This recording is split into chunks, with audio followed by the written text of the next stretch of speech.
నమస్తే. ఈవేళ మనం చూడబోయేది ఏంటంటే ఒక చాలా ఇంపార్టెంట్ అయిన బ్యూటిఫుల్ అయిన అందరికీ యూజ్ అయిన ఒక చిన్న పాయింట్, కానీ దానివల్ల ఎన్ని బెనిఫిట్స్ జరుగుతాయో చూద్దాం మనం. ఇప్పుడు జనరల్గా ఏంటంటే అందరూ మార్నింగ్ లేచి వాకింగ్ వెళ్ళడం, యోగాకి వెళ్ళడం, లేదు ఏదైనా ఒక ఎక్సర్సైజ్ కంపల్సరీ, బాడీకి ఏదో ఒక ఎక్సర్సైజ్.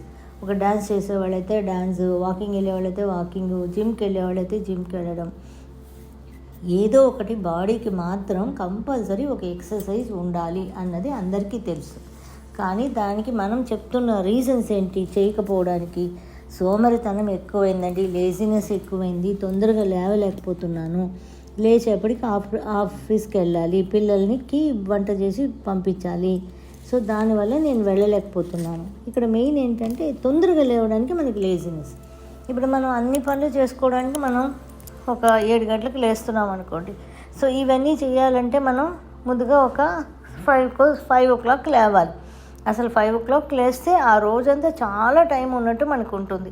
మినిమం 5 o'clock లేచామంటే, ఇంకా ముందర 3-4 అంతా లేవనక్కర్లేదు. మెడిటేషన్ చేసుకునే వాళ్ళకి, అది ఆరోగ్యం కాపాడుకోవాలనుకునే వాళ్ళకి ఒక 5 గంటలకు లేచినా చాలు.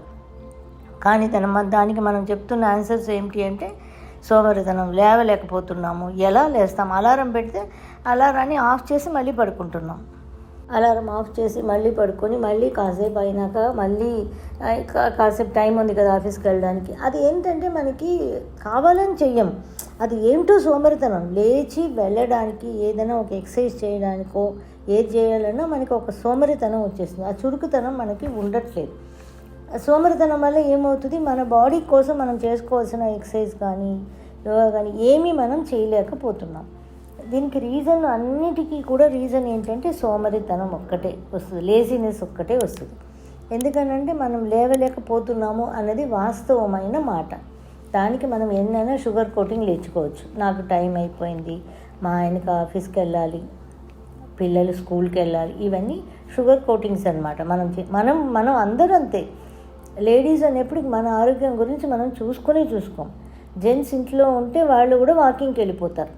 కానీ లేడీస్ మాత్రం చాలా బాధ్యతలు మన నెత్తినే పెట్టుకున్నట్టు, బాధ్యతలు మనకి చాలా ఎక్కువే ఉన్నాయి. నేను లేదని చెప్పట్లేదు, అందరికన్నా ఎక్కువే ఉన్నాయి. పిల్లలకి వంట చేసి పంపించడం, భర్తకి వంట చేసి ఆఫీస్కి పెట్టడం, అన్నీ చాలా పనులు ఉన్నాయి మనకి, లేదనట్లా. కానీ మనం ఇవన్నీ కూడా షుగర్ కోటింగ్ ఇచ్చుకుంటూ మన హెల్త్ మనం చూసుకోవట్లా. ఫ్యూచర్లో మనకి ఏమవుతుంది అంటే చాలా అనారోగ్య సమస్యలు వచ్చినప్పుడు మనం అయ్యో నేను ఆ రోజు చేసి ఉండాల్సింది అంటాం. ఇప్పుడు మోకాళ్ళ నొప్పి ఎక్కువ వచ్చేసినాక మనం ఏం చెప్తాము అంటే మోకాళ్ళు బాగుంటే నేను నడిచేదాన్ని అంటాం. మోకాళ్ళు బాగున్నప్పుడు నడిచామా అంటే అప్పుడు దీనికి షుగర్ కోటింగ్స్ ఇచ్చుకుంటాం మనం. నా వల్ల కాలేదు, పిల్లలకి పంపించాలి, దానివల్ల నేను చేయలేకపోయాను అన్నవి మనం చెప్పుకుంటూ ఉంటాం అన్నమాట. మనం అలా చెప్పుకుంటూ ఉంటాం కదా. సో దీనికి ఆ సోమరితనం, లేజీతనం ఎలా పోతుంది అంటే మన పంచతత్వాల ఎనర్జీ లెవెల్ బ్యాలెన్స్ చేసుకోవాలి. దీంట్లో వుడ్ ఎనర్జీ కూడా బాగా బ్యాలెన్స్ అవ్వాలి. వుడ్ ఎనర్జీ బ్యాలెన్స్ అయ్యి ఫైర్ ఎనర్జీ కూడా బ్యాలెన్స్ అవ్వాలి. ఫైర్ ఎనర్జీ బాగా ఎక్కువైపోతే అది ఒక రకమైన ప్రాబ్లం, బాగా తగ్గిపోతే లేజినెస్ ఉంటుంది. బాగా తగ్గిపోయినప్పుడు లేజినెస్ ఉంటుంది. It should be balanced. అందుకే మా సబ్జెక్ట్ పేరు కూడా పల్స్ బ్యాలెన్సింగ్ అని ఉంటుంది. పల్స్ బ్యాలెన్సింగ్ వల్ల అన్నీ బ్యాలెన్స్డ్ ఎనర్జీగా ఉంటాయి. మనం ఎంతవరకు ఏం చేసుకోవాలో అంతవరకు మనకి ఎనర్జీస్ బ్యాలెన్స్డ్గా ఉంటాయి. కాబట్టి pulse balancing is important for anyone. నేను బాగున్నా, హెల్త్లీగా నాకు ఏమి ఇష్యూ లేదు అనే వాళ్ళకి కూడా పల్స్ బ్యాలెన్సింగ్ అవసరం. ఎందుకంటే అది పంచతత్వాలని మన బాడీలో బ్యాలెన్స్డ్గా ఉంచినప్పుడు మన మనస్తత్వం కానీ మనకి కావలసిన ప్రతి విషయం కూడా బ్యాలెన్స్డ్గా జరుగుతాయి. ఇది ఓన్లీ హెల్త్కి మాత్రమే కాదు, అన్నిటికీ కూడా పల్స్ బ్యాలెన్సింగ్ అనేది హెల్ప్ అవుతుంది. నాకు ఏ రోగం లేదు అనే వాళ్ళకి కూడా ఎనర్జీస్ ఇంబ్యాలెన్సెస్ అనేది డెఫినెట్గా ఉండి తీరుతుంది అనమాట. దానిలో డౌటే ఉండదు. ఎనర్జీ ఇంబ్యాలెన్సెస్ అనేది, ఇల్లు ఎంత మంచి అందంగా మనం కట్టుకున్నా ఇంట్లో దుమ్ము ధూళి వస్తుంది, మనం దులుపుకుంటూనే ఉంటాం కదా. అలాగే సేమ్ వే ఎంత బాగా మనం పరామర్శించుకున్నా దానిలో ఎనర్జీ ఇంబ్యాలెన్సెస్ అనేది వస్తాయి. అది నేచర్ అనమాట. ఎనర్జీ ఇంబ్యాలెన్సెస్ని సరి చేసుకోవడానికి పల్స్ బ్యాలెన్సింగ్ ఒక్కటే మనకి సెటరేట్ అవుతుంది. అది ఒక్కటే కరెక్ట్ అయిన విధానం కూడా. ఎనర్జీ ఇంబ్యాలెన్సెస్ని బ్యాలెన్స్ చేసుకునేటప్పుడు మనకి బాగా చురుకుతనం వస్తుంది. అంటే ఈ లేజినెస్కి ఆపోజిట్గా లేజినెస్లో నుంచి మనం బయటికి వస్తాము అన్నదే కాన్సెప్ట్. ఓకే, ఇప్పుడు నేను పల్స్ బ్యాలెన్సింగ్ రాలేకపోతున్నాను, నేను ఎప్పుడు ఇలాగే ఉంటానా, లేజినెస్తోనే ఉంటానా అంటే కాదు. దానికి మా సిద్ధగురు గారు ఒక పాయింట్ ఇచ్చారు.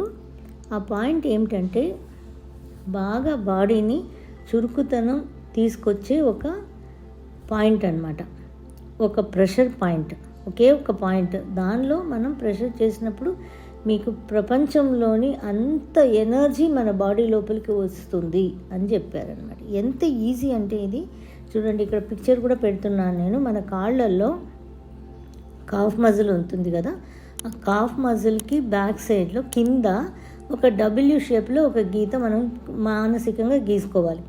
ఆ మధ్యలో డబ్ల్యూ అనేటప్పుడు మధ్యలో ఒక చిన్న పాయింట్ వస్తుంది కదా, ఆ పాయింటే మనకు కావలసింది. ఆ పాయింట్ని మనం ఏం చేయాలి అంటే మన సెంటర్ ఫింగర్ని పెట్టి 9 టైమ్స్ ప్రెషర్ ఇవ్వాలి. 9 టైమ్స్ ప్రెషర్ ఇచ్చామంటే చాలు. 2 కాళ్ళలో 9 టైమ్స్ ప్రెషర్ ఇవ్వండి. ఇంక ఏ ఫింగర్ పెట్టకూడదు, మర్చిపోకండి సుమా. మళ్ళీ మీరు ఈ ఫింగర్ పెట్టాను, ఆ ఫింగర్ పెట్టొచ్చా అని క్వశ్చన్స్ అన్నీ వేస్తారు. వద్దు, ఓన్లీ ద సెంటర్ ఫింగర్ని అలా పెట్టి 9 టైమ్స్ ప్రెషర్ ఇస్తే చాలు. అంతే. మనకి రోజు చేసేసరికి ప్రపంచంలోని ఎనర్జీ మొత్తం కూడా మనకి ఆ పాయింట్ ఏంటంటే ప్రపంచ శక్తిని మన బాడీ లోపలికి తీసుకువెళ్ళే పాయింట్. కాబట్టి అది తీసుకువెళ్ళి మన లోపల ఉన్న ఈ లేజినెస్ని పోగొట్టి మనకి చురుకుతనం ఇస్తుందట. ఓన్లీ చురుకుతనం మాత్రమే ఇస్తుందా అంటే కాదు.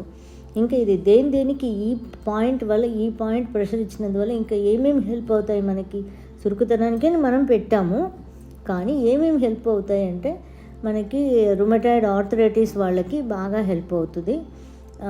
హిప్ పెయిన్ ఉంటుంది కదా, నడుము నొప్పి అంటూ ఉంటారు ఎప్పుడు చూసినా, నడుము నొప్పి ఉండే వాళ్ళకి పెయిన్ చాలా హెల్ప్ అవుతుంది. కాళ్ళ నొప్పులు అంటూ ఉంటారు వాళ్ళకి, ఇంకా జాయింట్ పెయిన్స్ ఉంటాయి కదా వాళ్ళకి, ఇంకా లేడీస్ అండ్ ద జెంట్స్కి రీప్రొడక్టివ్ ఆర్గన్స్, అందరికీ కూడా బోత్ మేల్ అండ్ ఫీమేల్లో రీప్రొడక్టివ్ ఆర్గన్స్ సంబంధించిన వజైనా, వాళ్ళకి పీనిస్, అది సెక్షువల్ ఆర్గన్స్, ఎటువంటి ప్రాబ్లం అయినా వాటి మీద కూడా పనిచేస్తుంది అన్నారు. ఇంకా హార్మోనల్ ప్రాబ్లమ్ని సెటరేట్ చేస్తుందట. హార్మోనల్ ఇంబ్యాలెన్సెస్ అంటే ఎవరికి మెనోపాస్లు ఉండే వాళ్ళకి చాలా హార్మోనల్ ఇంబ్యాలెన్స్ ఉంటాయి. పీరియడ్స్ వస్తున్నప్పుడు కూడా వాళ్ళకి చాలా హార్మోనల్ ఇంబ్యాలెన్సెస్ ఉంటాయి. వీటినన్నిటిని కూడా ఈ ఒక పాయింట్ మనం ప్రెషర్ చేసేందువల్ల అడ్రస్ చేయొచ్చు అన్నది ఎంత ఈజీయో చూడండి. అసలు మా సిద్ధగురు గారు అసలు కాస్ట్లెస్ ట్రీట్మెంట్స్ చెప్తారు ఎప్పుడు కూడా మనిషికి. ఒక ప్రెషర్ పాయింట్ కానీ లేకపోతే ఒక 100 రూపాయల లోపల వస్తువులు కొనేవి మాత్రమే చెప్తారు, చాలా కాస్ట్లీ అయిన ఇది చెప్పరు. చేసే విధానం చాలా కష్టంగా ఉంటుంది, చేసుకునే విధానాలు, కానీ ఐటమ్స్ దానికి కావాల్సింది చాలా తక్కువ రేట్లలోనే ఉంటాయి. సో ఇప్పుడు ఇదైతే మనకు ఐటమ్ కూడా లేదు, మన ఫింగరే కదా, మన సెంటర్ ఫింగర్ని పెట్టుకుని అలా అంటే అయిపోయింది 9 టైమ్స్. ఏముంది, ఇది గట్టిగా ప్రెషర్ ఇవ్వాల్సింది కూడా లేదు, మామూలుగా మన వల్ల అయినంత వరకు చేస్తే చాలు. ప్రెషర్ 9 టైమ్స్ మాత్రమే ఇవ్వాలి, ఎక్కువ సార్లు ఇవ్వకండి. ఇలా 2 కాళ్ళలో ఇవ్వాలి. ప్రతిరోజు ఏదో ఒక టైం పెట్టుకుని ఆ టైంలో 1 సెకండ్ పడుతుందండి. ఈ కాళ్ళకు ఒకసారి 1 సెకండ్, ఆ కాళ్ళకు 1 సెకండ్, అంతకుమించి పట్టదు మనకి, 2 సెకండ్స్ కూడా పట్టదు. సో కాబట్టి ఇది చేసేసి ఒక 48 డేస్ దీన్ని చేసిన తర్వాత దీనిలో వస్తున్న బెనిఫిట్స్ని ఎలా ఉన్నాయి, మీకులో చురుకుతనం ఎలా ఉంది, లేజినెస్ ఎలా పోయింది, ఈ పెయిన్స్ అన్నీ నేను చెప్పాను కదా ఇవన్నీ ఎలా పోయినాయి అన్న దాని గురించి మాకు కమెంట్స్లో తెలియచేయండి. చాలా ఈజీ అయిన టిప్, అందరూ యూస్ చేసి బెనిఫిట్ తీసుకోవాలని కోరుతున్నాను. Thank you for watching.